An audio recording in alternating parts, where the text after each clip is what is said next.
continuing with the third movement, remember the hands had come down. We've turned to the right, forming a circle with the hands, right hand on top.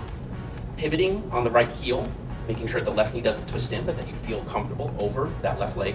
Shift to the right, sink down, step in, step out, heel toe. Shift to 50-50, that's where we left it on the last video.